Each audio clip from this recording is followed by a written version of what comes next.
Meron ka bang ganito? Dapat ka na bang mangamba? Or normal pa rin ba? So ano nga po ba yung tinatawag na purely penile papules or mas kilala sa tinatawag na hirsutoid papillomas? Alam niyo po ba that they are very tiny, na ito ay parang whiteheads nyo sa ilong na kapag nilagyan nyo ng ganyan ay may mga puti-puting nalabas. At ito ay matatagpuan lamang sa head part ng inyong ari or sabihin natin sa glans penis. Tanong, nana po ba ito? Dapat na po ba akong mangamba? Of course not. Hindi po mga madam and sir. Ito po ay nangyayari kapag ang isang lalaki po ay nasa puberty stage or after puberty stage. Yung nagkakabuk pa lang sila sa kanilang kilikili, nagiging malagom ng kanilang boses, yung mga teenage years, mga kabataan natin dyan. At usually po, matatagpuan po itong mga PPP or purely penile papules sa mga kalalakihan na uncircumcised or yung mga hindi pa tuli. What? Nakakahawa po ba ito?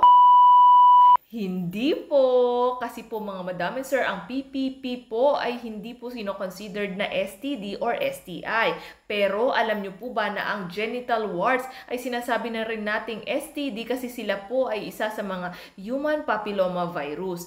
Ang genital warts po kasi mga madam and sir ay contagious o nakakahawa na pwede nyo pong matagpuan kung saan-saang parte. For example, kung nasa inyong ari ito ay pwede mahawa ang inyong puwet, pwedeng mahawa ang inyong singit, o ibang parte ng inyong katawan. Samantalang po ang PPP or purely penile papules ay matatagpuan nyo lamang sa inyong head ng inyong ari o sa ulo ng inyong ari at hindi po ito nakalat. So, ibig sabihin, it's harmless. So, kung hindi siya nakakahawa, meron po bang gamot dito? Actually po, wala eh. Wala pong gamot sa PPP or purely penile papules. Alam nyo rin po ba na wala rin po itong prevention. Pero mas mainam po na wag po itong tirisin kahit anong inis ninyo dyan dahil it will be a port of infection po mga madam and sir.